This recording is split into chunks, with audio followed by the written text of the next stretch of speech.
At my daughter's wedding, a waiter slipped a note into my suit pocket. "When your son-in-law leaves alone, hide and watch him." I thought it was a joke, but when I saw him following my wife to a secluded spot, I was shocked by what I discovered. Subscribe to the channel for more stories like this and comment the city you're watching from. I never thought a piece of paper could change everything I believed about my family. At 66 years old, I thought I had seen it all, experienced every possible surprise life could throw at me. I was wrong. The morning of Skylar's wedding dawned crisp and clear, one of those perfect September days that made you believe everything would go exactly as planned. I stood in front of my bedroom mirror, adjusting my charcoal gray suit for the third time, my hands trembling slightly. Not from nerves about the ceremony, but from something I couldn't quite name. A father's intuition, maybe. Something felt off. Diane bustled around our bedroom, her silver hair perfectly styled, wearing the navy blue dress we had picked out together 3 months ago. She looked beautiful, but there was something in her movements that seemed forced, mechanical. When I tried to catch her eye in the mirror, she looked away quickly. "You look handsome, Zachary," she said, but her voice sounded distant, like she was reading from a script. "Are you feeling all right?" I asked, turning to face her directly. "You seem tense." She paused in applying her lipstick, her hand hovering near her mouth. "It's just wedding nerves. You know how emotional these things make me." But in 38 years of marriage, I had learned to read Diane's moods like weather patterns. This wasn't excitement or typical wedding emotions. This was anxiety, the kind that comes from carrying a secret too heavy for one person to bear. The venue was everything Skylar had dreamed of. The historic mansion had been transformed into something from a fairy tale, with white roses cascading from every surface and soft string lights creating a warm glow. As father of the bride, I was expected to be the picture of pride and joy. On the surface, I played the part perfectly, shaking hands and accepting congratulations from relatives and family friends. But I couldn't shake the feeling that I was watching everything through glass, like I was somehow separated from the celebration happening around me. Even when I walked Skylar down the aisle, her arm linked through mine, her face radiant beneath her grandmother's vintage veil, part of me felt disconnected from the moment. Samuel stood at the altar, tall and confident in his black tuxedo, smiling at my daughter with what everyone would call the perfect loving gaze. But something about that smile bothered me. It was too practiced, too controlled. In the 2 years he had been dating Skylar, I had never seen him truly lose his composure, never witnessed a moment of genuine vulnerability. For a man about to marry the love of his life, he seemed remarkably calm. During the ceremony, I found myself studying Samuel instead of listening to the vows. He was 32, 8 years younger than Skylar, with the kind of smooth charm that made people instantly like him. He worked in real estate development, or at least that's what he told us. His explanations of his work were always vague, filled with industry jargon that sounded impressive but said very little. The reception began without incident. I gave my speech, something I had practiced for weeks, about watching Skylar grow from a stubborn little girl into the accomplished woman she had become. I talked about Samuel and how grateful we were to welcome him into our family. The words felt hollow in my mouth, but no one seemed to notice except Diane, who kept glancing at me with that same anxious expression.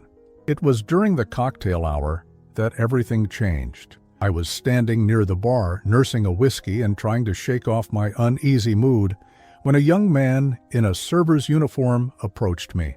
He was maybe 25, with earnest brown eyes and nervous energy that made him seem out of place among the professional catering staff.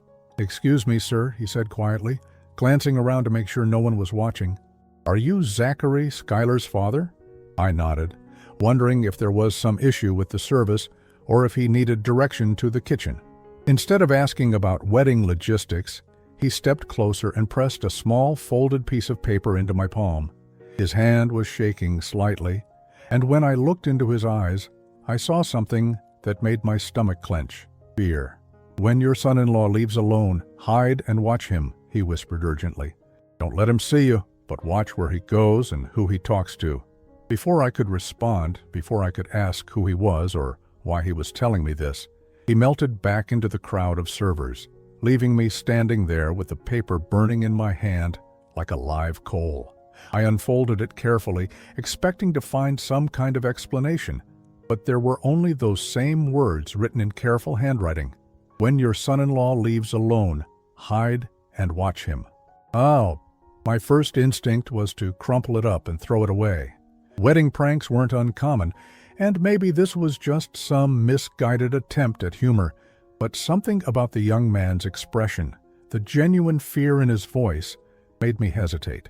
I slipped the note into my jacket pocket and tried to return to the celebration, but I found myself watching Samuel with new intensity.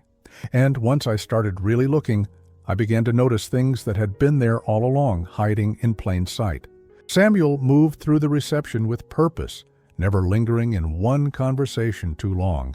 Every few minutes, he would check his phone, scrolling through messages with a frown of concentration that seemed out of place at his own wedding. When relatives tried to engage him in extended conversations about his family or background, he deflected skillfully, turning the focus back to them or changing the subject entirely. But what really caught my attention was how often his eyes found Diane in the crowd, not casual glances, but intentional, almost urgent looks. And every time Diane would give him a small nod or shake her head like they were communicating in some private code. I had been so focused on my own discomfort with Samuel that I had missed the obvious. My wife was just as tense as I was, but for entirely different reasons. The wedding photographer called for family photos, and we all gathered near the rose garden for the traditional shots. As I stood there with my arm around Diane, watching Skylar and Samuel pose for what should have been the happiest pictures of their lives, I felt the note in my pocket like a weight pulling me down. Something was very wrong here. I just didn't know what yet. When the photographer finished and everyone began to drift back toward the reception, I noticed Samuel checking his phone again. This time, whatever he saw made him excuse himself from the group with a quick word to Skylar about needing to make a business call. The note in my pocket seemed to pulse with each step he took away from the party. Against every rational thought in my head, I followed him. Following Samuel felt like stepping into someone else's life.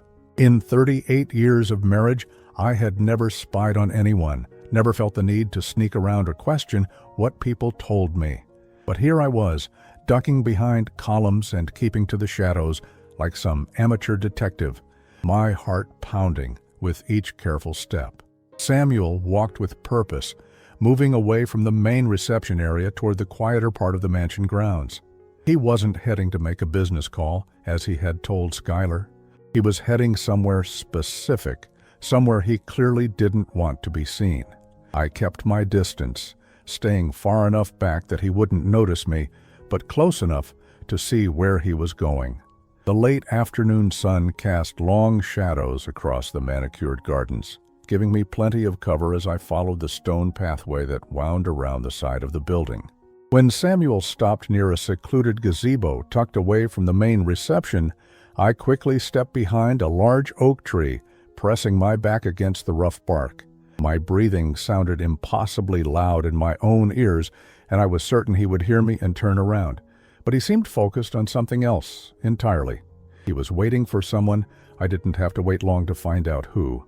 Diane appeared from the direction of the mansion, walking quickly but trying to look casual, as if she were just taking a brief stroll to get some air.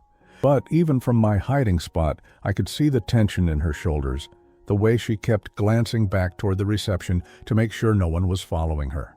When she reached the gazebo, Samuel's entire demeanor changed. The smooth, charming facade he wore around everyone else dropped completely, replaced by something harder, more intense. They stood close together, closer than a son-in-law and mother-in-law should stand, their heads bent toward each other in urgent conversation. I couldn't hear what they were saying from my position behind the tree, but their body language told a story that made my stomach turn. This wasn't a casual chat or a friendly family moment. This was secretive, intimate, and wrong in ways I couldn't yet articulate. Diane's hands were shaking as she spoke, gesturing emphatically but keeping her voice low. Samuel listened with the kind of focused attention he had never shown during any family dinner or holiday gathering.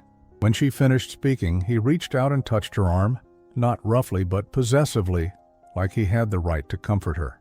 The sight hit me like a physical blow. I gripped the tree bark so hard that pieces crumbled under my fingernails. My mind raced through possibilities, each one worse than the last. How long had this been going on? How could I have been so blind? But even as these thoughts churned through my head, something deeper told me I still wasn't seeing the complete picture. The way they were standing, the urgency of their conversation, the fear in Diane's posture. This didn't look like a romantic meeting. It looked like something else entirely, something that scared my wife more than it excited her. Samuel pulled something from his jacket pocket, a small envelope that he handed to Diane. She took it reluctantly, like she was accepting something poisonous. When she opened it and looked inside, her face went pale, and she actually took a step backward. "I can't keep doing this," I heard her say, her voice carrying just far enough for me to catch the words. "It's destroying me." Samuel's response was too quiet for me to hear, but whatever he said made Diane's shoulders slump in defeat. She nodded once, tucked the envelope into her purse, and turned to walk back toward the reception. Samuel waited until she was out of sight before following, taking a different path that would bring him back to the party from another direction. I remained hidden behind the tree for several more minutes, my mind reeling from what I had witnessed. When I finally returned to the reception, the celebration was in full swing. The band was playing, couples were dancing, and the champagne was flowing freely. From the outside, everything looked exactly as it should at a wedding reception. But I felt like I was watching it all through a fog, disconnected from the joy and laughter around me. I found Diane near the head table, chatting with Skylar's college roommate as if nothing had happened. But I could see the strain around her eyes, the way she was gripping her champagne flute too tightly. When our eyes met across the room, she gave me a bright smile that didn't reach her eyes before quickly looking away. Skylar appeared at my elbow, radiant in her wedding dress, her face glowing with happiness. "Dad, you look like you've seen a ghost," she said with a laugh, linking her arm through mine. "Are you feeling okay?" I forced what I hoped was a convincing smile. "Just a little overwhelmed by how beautiful you look, sweetheart. Your old dad is getting sentimental, in his old age." She squeezed my arm. "Have you seen Samuel? He disappeared for a while, and I wanted to dance with him before we cut the cake." The innocent question felt like a knife twisting in my chest. "I think he was making some business calls," I said, hating myself for repeating his lie. "He should be back soon." As if summoned by our conversation, Samuel materialized beside us, slipping his arm around Skylar's waist with practiced ease. "Sorry, darling," he said, pressing a kiss to her temple. "Had to handle a few urgent matters. You know how it is in real estate." Skylar melted into his embrace, completely trusting, completely unaware that her new husband had just been having a secret meeting with her stepmother. The sight of their happiness, built on whatever deception I had just witnessed, made me feel physically ill. "Dad was just telling me he's getting sentimental," Skylar said, smiling up at Samuel. "I think he's having trouble accepting that his little girl is all grown up." Samuel looked at me with that practiced smile, but now I could see something else lurking behind it, something calculating and cold that I had somehow missed before. "Well, Zachary," he said, extending his hand to me, "I hope you know that gaining a son-in-law doesn't mean losing a daughter. We're all family now." I shook his hand, feeling the firm grip, and looking into eyes that seemed to be evaluating me, measuring me for something I couldn't understand. "Of course," I managed to say. "Family is everything." But as the words left my mouth, I realized I had no idea what family even meant anymore. The rest of the reception passed in a blur of forced smiles and polite conversation. I went through the motions of being the proud father of the bride, dancing with Diane during the traditional parent dance, giving another toast during the cake cutting, and waving goodbye as Skylar and Samuel left for their honeymoon in Tuscany. Through it all, I kept thinking about that envelope Samuel had given Diane, about the fear in her voice when she said she couldn't keep doing this. Whatever was happening between them, it had been going on long enough to wear her down, to make her desperate enough to consider ending it. But ending what? And why had it started in the first place? As the last guest departed and the cleanup crew began their work, I found myself standing alone in the garden where I had hidden behind the oak tree. The fairy lights were still twinkling overhead, and rose petals littered the ground from the ceremony. It should have been a scene of romantic perfection, the beautiful ending to a perfect day. Instead, it felt like the beginning of a nightmare I was only just starting to understand. The 3 days following the wedding were the longest of my life. Skylar and Samuel were somewhere in Italy, posting pictures of Tuscan vineyards and romantic dinners on social media, while I was trapped at home with questions that grew larger and more terrifying with each passing hour. Diane had retreated into herself completely. She went through the motions of daily life, making coffee, sorting through wedding gifts, writing thank you notes, but it was like living with a ghost. When I tried to bring up the wedding, asking casual questions about how she thought everything had gone, she would give me short, distracted answers before finding an excuse to leave the room. The envelope haunted my thoughts. Whatever Samuel had given her that day, she had hidden it well. I found myself studying her purse when she wasn't looking, wondering if it was still there, what secrets it contained. The not knowing was eating me alive, but I couldn't bring myself to confront her directly. Not yet. Not until I understood more about what I was dealing with. On Thursday morning, I made a decision that went against every principle I had lived by. I was going to follow Samuel again. I knew his routine from the conversations he'd had with Skylar over the past 2 years. He met with clients on Thursday mornings at a coffee shop downtown, something about creating a relaxed atmosphere for real estate negotiations. Skylar had mentioned it fondly, talking about how dedicated he was to his career. I parked across the street from Morrison's coffee house at 8:30 in the morning, feeling like a criminal. The autumn air was crisp, and I pulled my jacket tighter as I watched the entrance through my windshield. Part of me hoped Samuel wouldn't show up, that this was all some misunderstanding my paranoid mind had created. But at exactly 9 o'clock, his silver BMW pulled into the parking lot. Samuel got out, checking his phone as he walked toward the coffee shop entrance. He looked like any other successful businessman starting his day, confident and purposeful. Nothing about his demeanor suggested he was a man harboring dark secrets. I waited 10 minutes before following him inside. The coffee shop was busy with the morning rush, giving me plenty of cover as I ordered a coffee and found a table in the back corner where I could observe without being seen. Samuel sat at a table near the window, but he wasn't meeting with a client. He was alone, focused intently on his laptop screen, occasionally making notes in a small leather notebook. Every few minutes, he would glance at his phone as if waiting for something. At 9:45, my phone buzzed with a text message. My heart nearly stopped when I saw it was from Diane. Going to run errands? Be back this afternoon. 15 minutes later, she walked into the coffee shop. Seeing her there, looking around nervously before spotting Samuel and walking over to his table, confirmed my worst fears. This wasn't a coincidence or a chance encounter.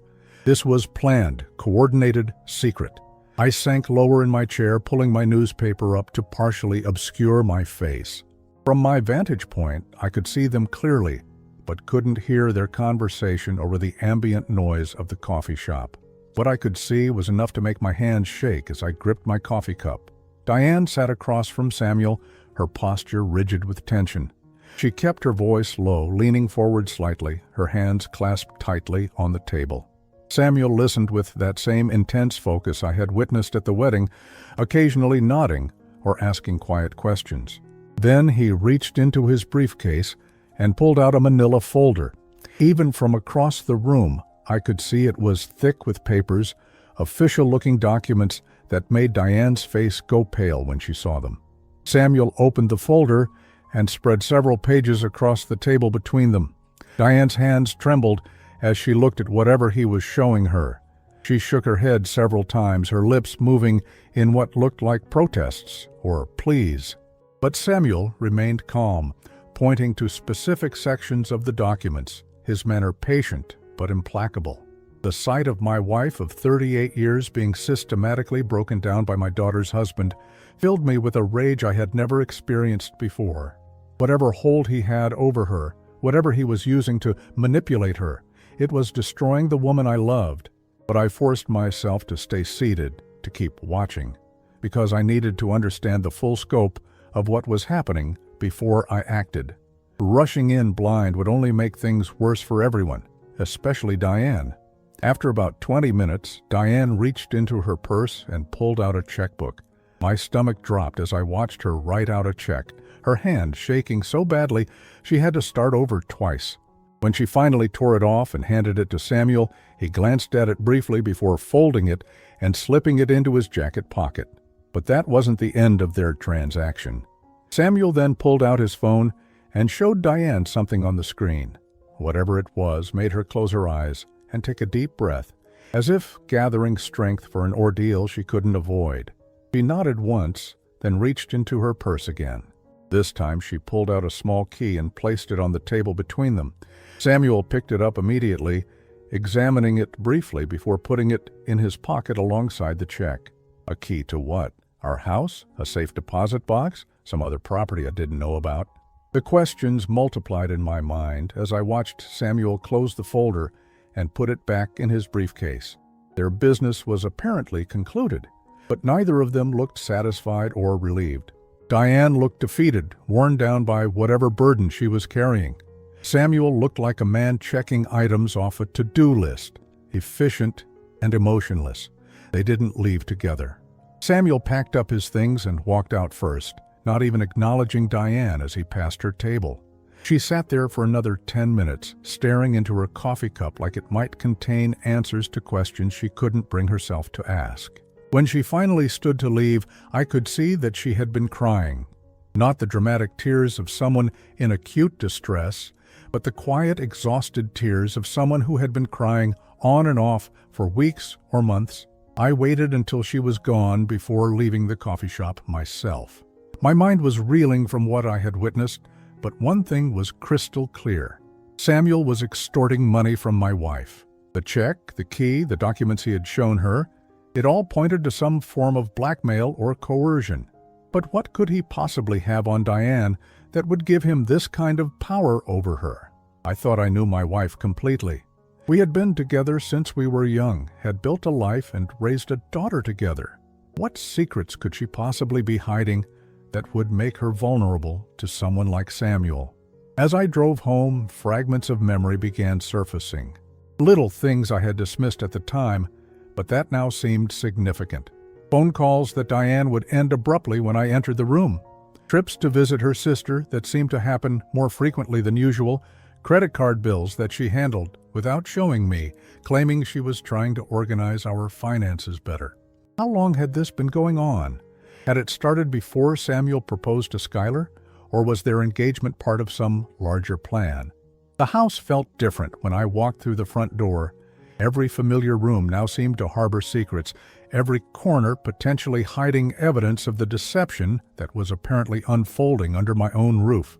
Diane was in the kitchen when I returned, putting away groceries as if this were any normal day.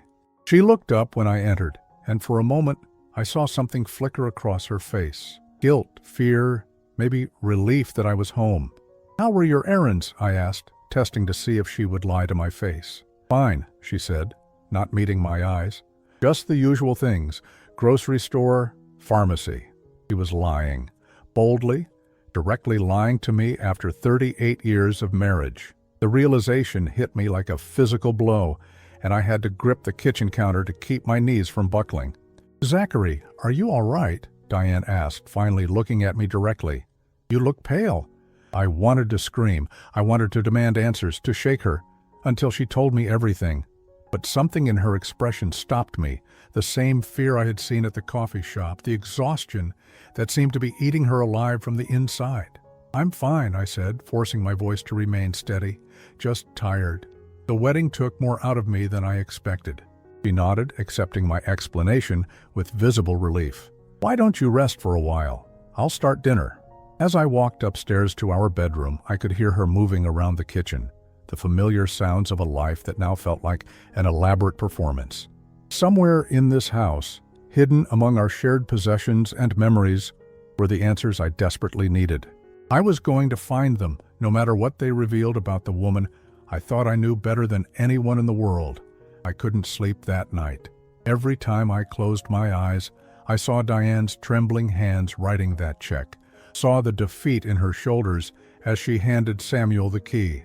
Beside me, she lay rigid and wakeful, both of us pretending to sleep, while our marriage crumbled in the darkness between us. By morning, I had made my decision.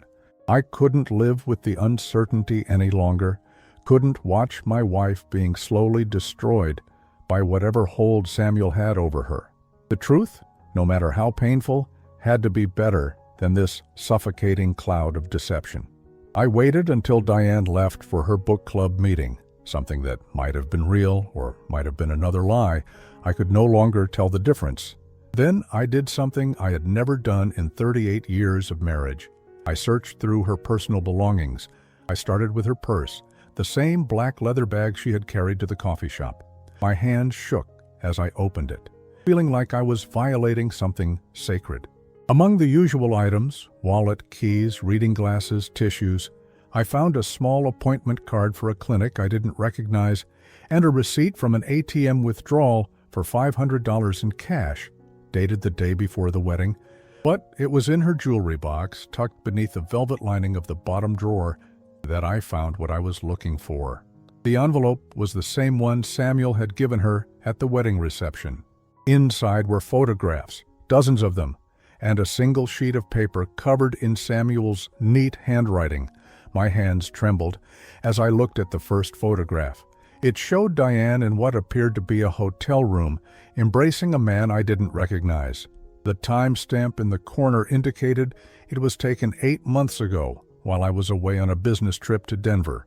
Each subsequent photograph was more damning than the last. Diane and this same man at various locations, restaurants, hotels, what looked like his apartment. They spanned a period of several months, documenting what was clearly an affair that had gone on much longer than a simple mistake or moment of weakness. The letter that accompanied the photographs was written in the form of an invoice, as if Samuel were billing for services rendered. But the service wasn't blackmail, it was investigation.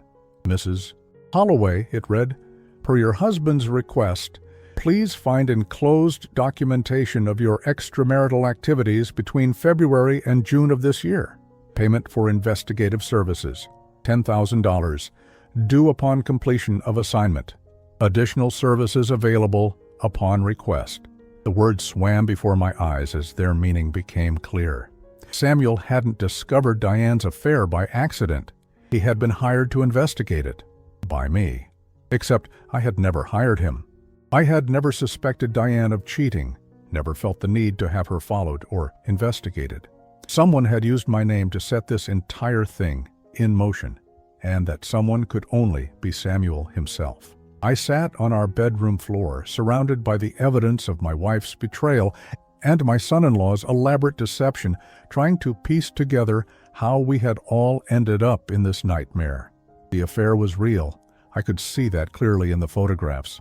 Diane had cheated on me, had been intimate with another man while I was traveling for work. That knowledge hit me like a physical blow, 38 years of trust shattering in an instant. But Samuel's role in all of this was far more sinister than simple infidelity. He had somehow orchestrated this entire situation, positioning himself as both the revealer and concealer of Diane's secret. He was blackmailing her with evidence of her own guilt, but he was also the one who had created that evidence in the first place. The sound of the front door opening downstairs jolted me back to reality. Diane was home from her book club meeting. I quickly gathered the photographs and letter, my hands shaking as I tried to put everything back, exactly as I had found it.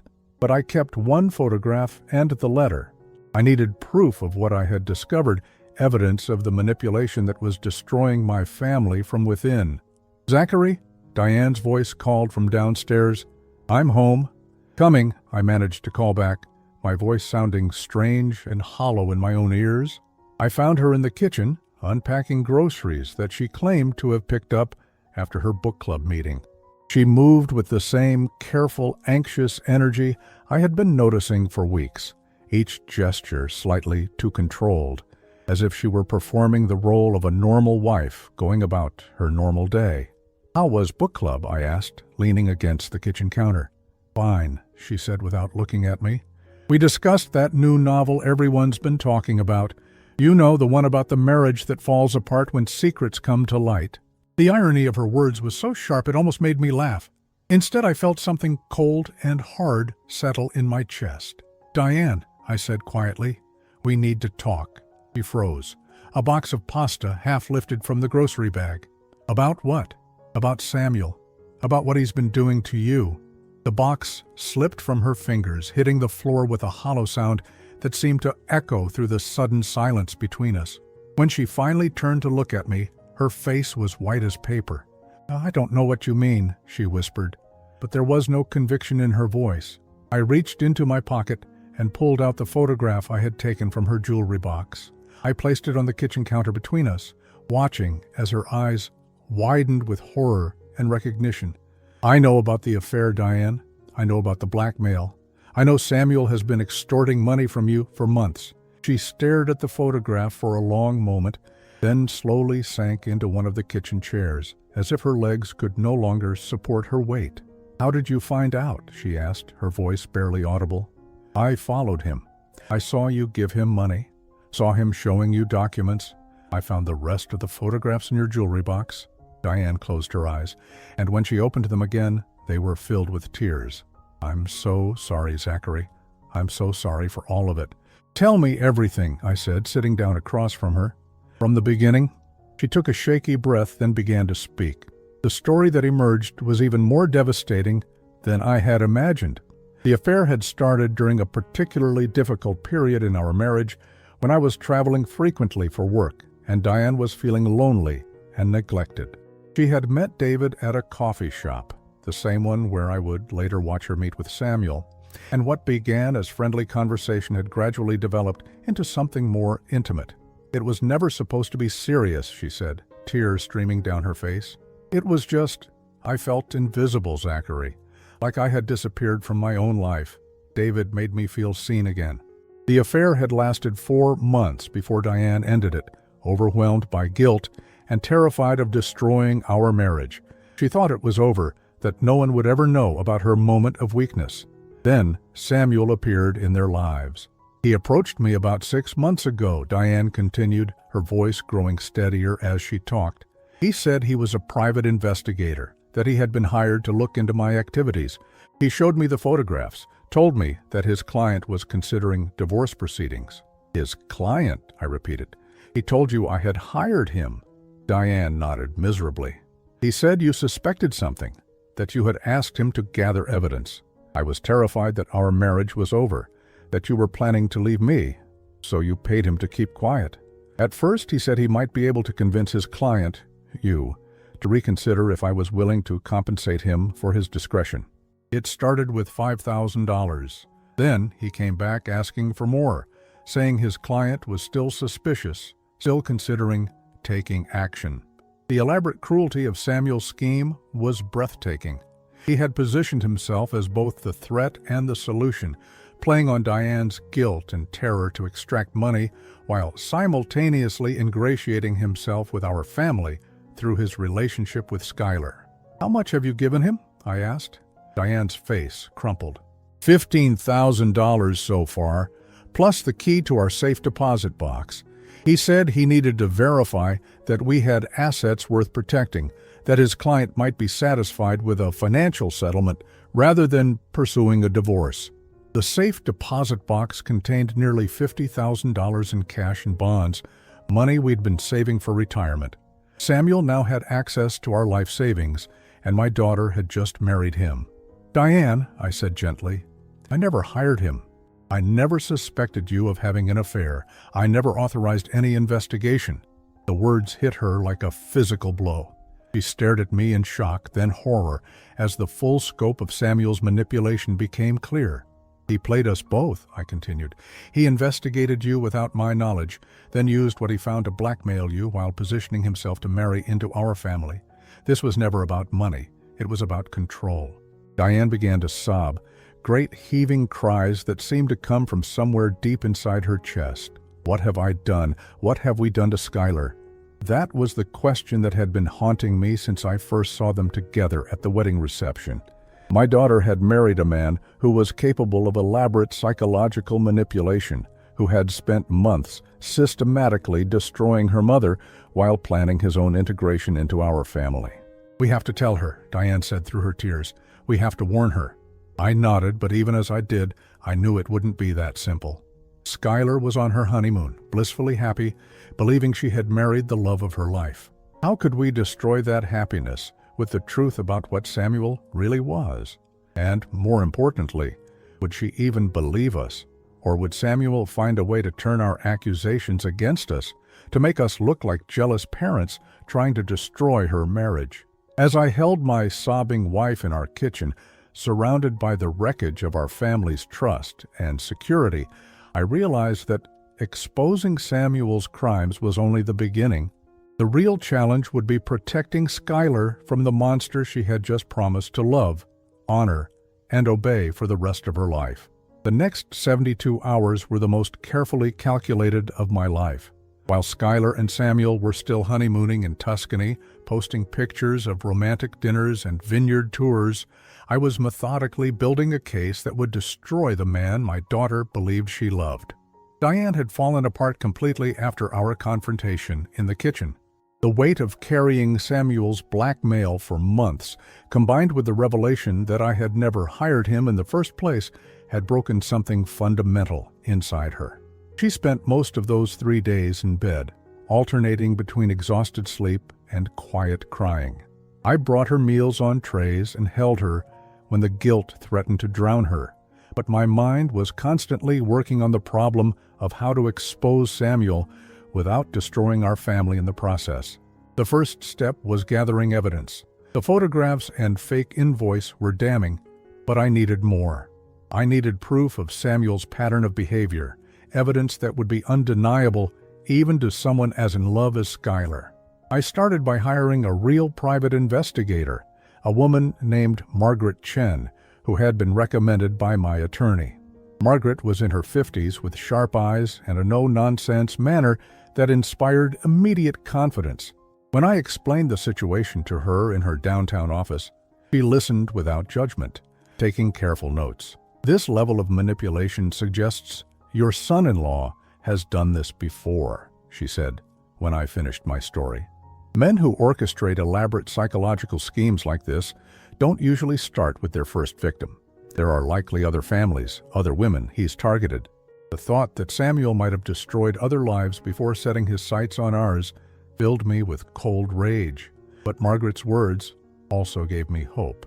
If there were other victims, there would be other evidence, a pattern that would be impossible to explain away. "I'll need 48 hours to do a comprehensive background check," Margaret said.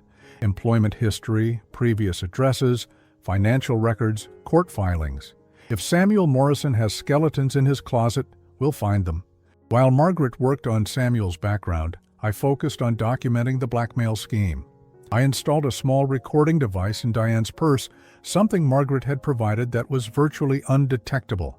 If Samuel contacted Diane again, and based on his pattern, we would have audio evidence of his threats and demands. I also began monitoring our financial accounts more closely.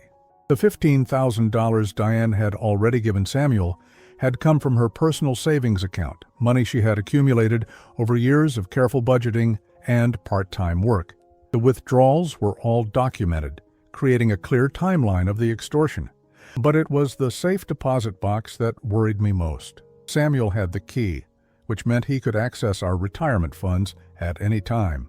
I contacted our bank and explained that the key had been stolen, requesting that the box be placed under additional security measures. The bank manager, a woman I had worked with for 15 years, agreed to flag any attempted access for my approval. On Tuesday evening, while I was reviewing bank statements in my home office, my phone rang. The caller ID showed Margaret's number. "I found something," she said without preamble. "You need to see this in person. Can you come to my office tomorrow morning?" The urgency in her voice sent adrenaline coursing through my system. "How bad is it?" "Worse than you thought. Samuel Morrison isn't even his real name." I drove to Margaret's office the next morning with my hands gripping the steering wheel so tightly my knuckles ached. Diane had wanted to come with me, but I convinced her to stay home. Whatever Margaret had discovered, I needed to process it myself before deciding how much to share.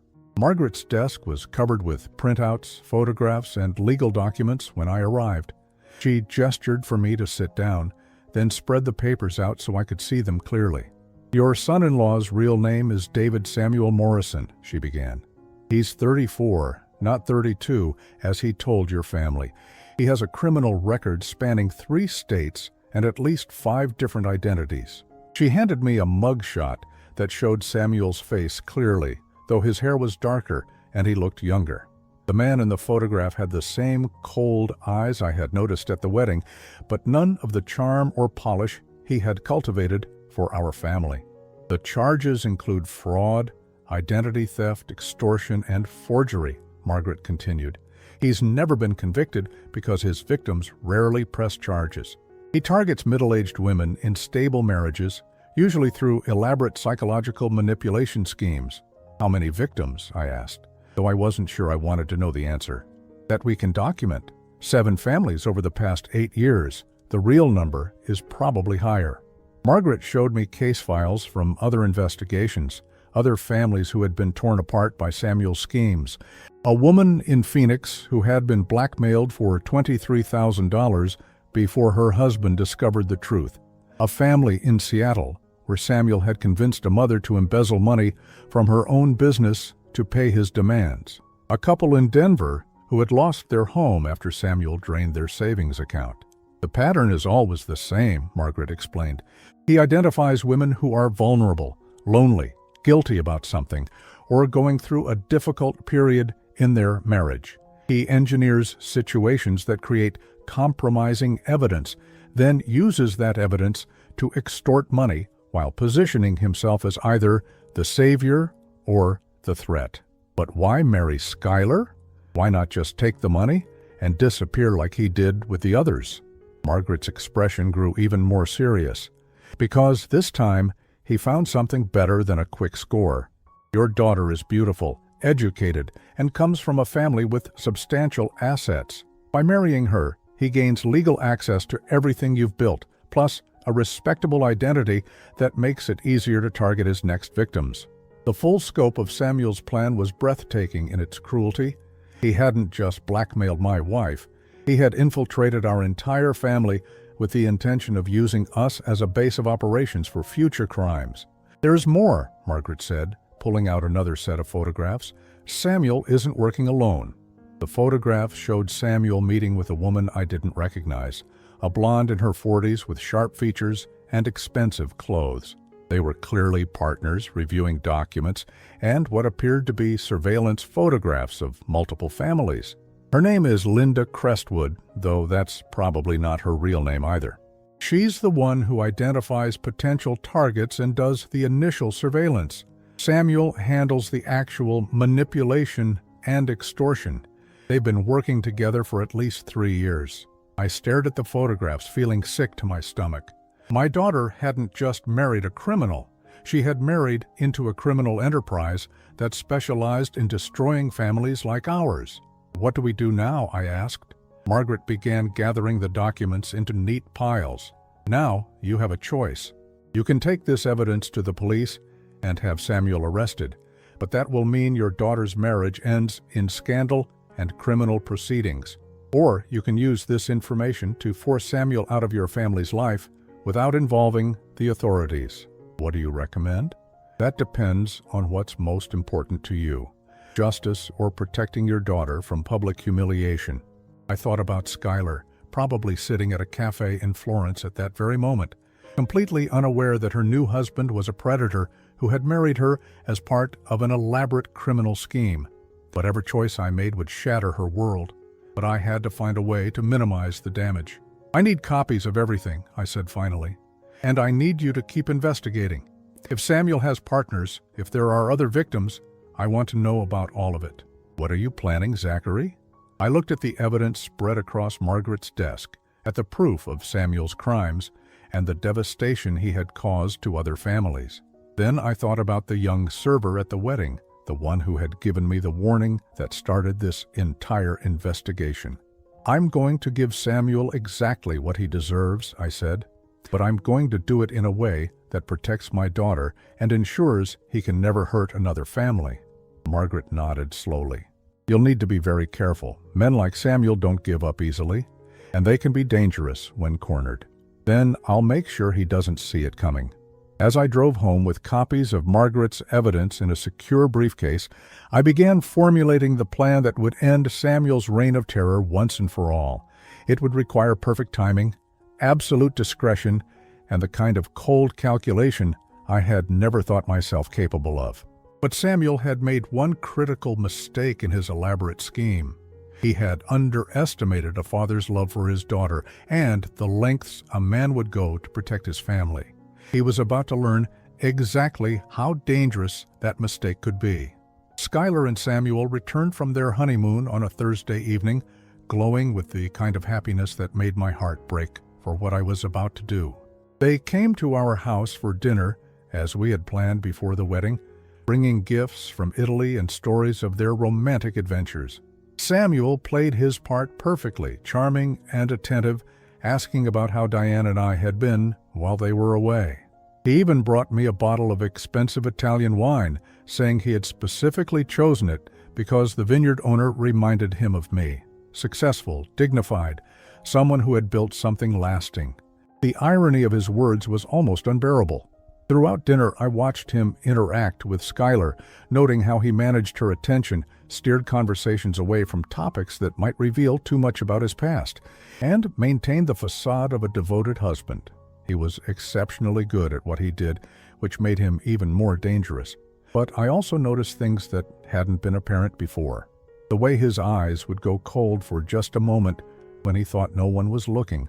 How he positioned himself to always have a clear view of the room's exits. The way he subtly tested boundaries, making small comments that could be interpreted as jokes but carried undertones of control. Diane was holding herself together admirably, playing the role of the happy mother-in-law while knowing exactly what kind of monster was sitting at our dinner table. Only I could see the slight tremor in her hands when she served the wine, the careful way she avoided making direct eye contact with Samuel. After dinner, Skylar excused herself to use the bathroom, giving me the opening I had been waiting for.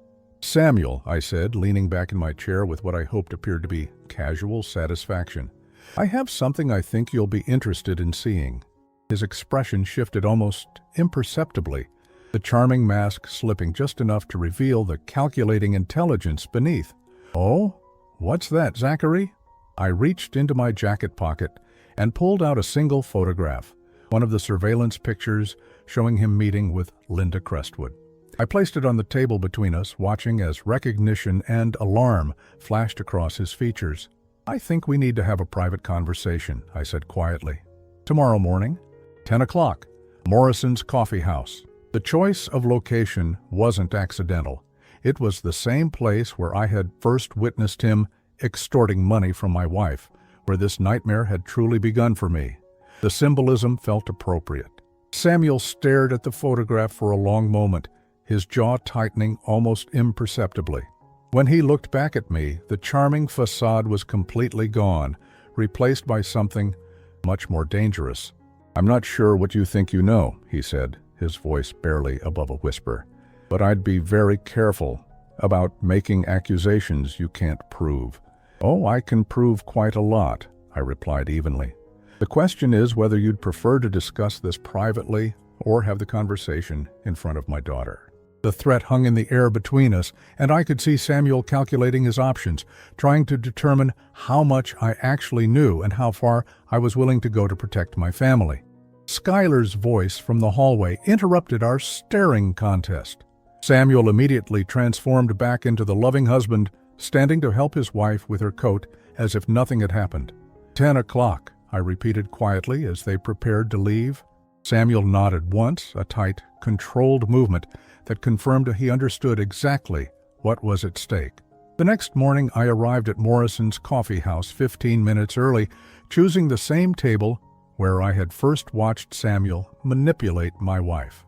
Margaret Chen was positioned at a table across the room, disguised as a businesswoman working on her laptop, with recording equipment that would capture every word of our conversation. Samuel arrived precisely on time, scanning the room professionally before joining me at the table. He looked tired, as if he hadn't slept much the night before, and I could see the tension in his shoulders despite his attempt to appear relaxed. "So," he said, settling into his chair, "what exactly do you think you've discovered?" Instead of answering, I opened the briefcase I had brought and began laying documents on the table between us. Samuel's real identity, his criminal record, photographs of his previous victims, evidence of his partnership with Linda Crestwood, the fake invoice he had created in my name. With each new piece of evidence, Samuel's expression grew darker, but he remained silent until I had finished. "Very thorough," he said finally. "I assume you're going to threaten to expose me unless I disappear from your daughter's life?" "No," I said, surprising him. "I'm going to give you a choice." I pulled out one final document, a plane ticket to Costa Rica, departing that evening, along with a cashier's check for $50,000.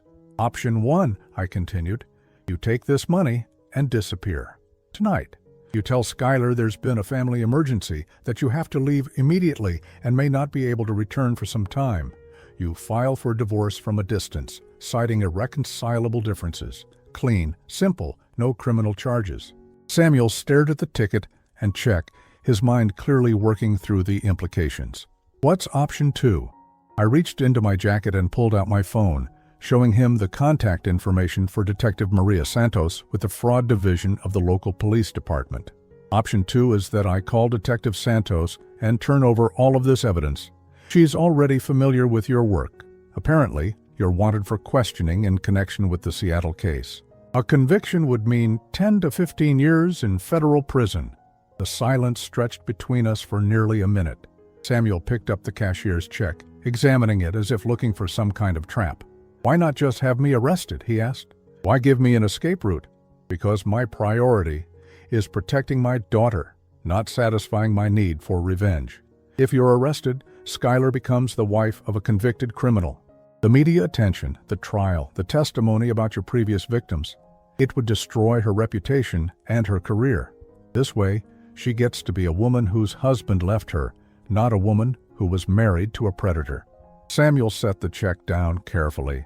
"And your wife's indiscretion stays between us forever, as long as you honor our agreement." I could see him weighing his options, calculating the risks and benefits of each choice. Finally, he reached for the plane ticket. "There's one condition," he said. "I keep the $15,000 your wife already gave me. Consider it compensation for my time and effort." The casual cruelty of his request, treating my wife's terror and guilt as a business transaction, made my hands clench into fists under the table. But I nodded. "Agreed. But if you ever contact my family again, if you ever come back to this city, if you so much as send Skylar a postcard, our deal is off and everything goes to the police." Samuel stood up, slipping the ticket and check into his jacket pocket. "It's been a pleasure doing business with you, Zachary. Your daughter is a lovely woman. I hope she finds someone who deserves her." He walked away without another word, leaving me sitting alone at the table with the evidence of his crimes spread out before me. I felt no satisfaction, no sense of victory. I had protected my family, but the cost had been watching my daughter's heart break in slow motion over the coming weeks. Margaret appeared at my table a few minutes later, her recording equipment discreetly packed away. "Do you think he'll honor the agreement?" she asked. "He's a pragmatist," I said, gathering the documents back into my briefcase. $50,000, and his freedom is a better deal than 10 years in prison. He'll disappear." "Sure. And if he doesn't?" I thought about Detective Santos, about the evidence we had gathered, about the other families Samuel had destroyed over the years. "Then we make sure he never has the chance to hurt anyone else." That evening, Samuel called Skylar with the news that his father had suffered a massive heart attack and was in critical condition. He had to fly to his hometown immediately, he said, and wasn't sure how long he would be gone. Skylar, being the compassionate woman we had raised her to be, insisted he go, promising to join him as soon as she could arrange time off from work. But the follow-up call never came. Days turned into weeks, and Samuel's phone went straight to voicemail. His emails stopped. His social media accounts went silent. Slowly, painfully, it became clear to Skylar that her husband had abandoned her without explanation. I held my daughter while she cried, listened to her blame herself for somehow driving him away, watched her question everything she thought she knew about love and trust. It was the hardest thing I had ever done, comforting her while knowing the truth that I could never share. But as the months passed, something beautiful happened. Skylar began to heal, to rediscover her strength and independence. She threw herself into her career, reconnected with old friends, started traveling to places she had always wanted to see. The woman who emerged from the wreckage of her marriage was stronger, more confident, more self-reliant than she had ever been before. 6 months after Samuel's disappearance, Margaret called with an update. Samuel had indeed fled to Costa Rica, where he was living quietly under yet another assumed identity. More importantly, Linda Crestwood had been arrested in Phoenix, caught attempting to run the same blackmail scheme on another family. Without Samuel's expertise, she had been sloppy, leaving evidence that led to her conviction and a 12-year prison sentence. A year later, I got the call I had been both expecting and dreading. The young server from the wedding, whose name turned out to be Marcus Webb, wanted to meet with me. He had been a victim of Samuel's scheme 2 years earlier, losing his mother to suicide after she couldn't bear the shame of the blackmail anymore. Marcus had spent months tracking Samuel, trying to warn his potential victims and gather evidence for the authorities. He had seen Samuel at Skylar's wedding and recognized the signs of another family being targeted. His warning note had been a desperate attempt to prevent another tragedy like his mother's death. We met at a small diner outside the city, 2 men bound together by our shared experience of Samuel's evil. Marcus thanked me for protecting my family where he had been unable to protect his. I thanked him for giving me the warning that had started my investigation. "Do you ever wonder if we did the right thing?" Marcus asked. "Letting him disappear instead of making sure he faced justice?" I thought about Skylar, who had just gotten engaged to a wonderful man who treasured her exactly as she deserved to be treasured. I thought about Diane, who had found peace in therapy and in my forgiveness.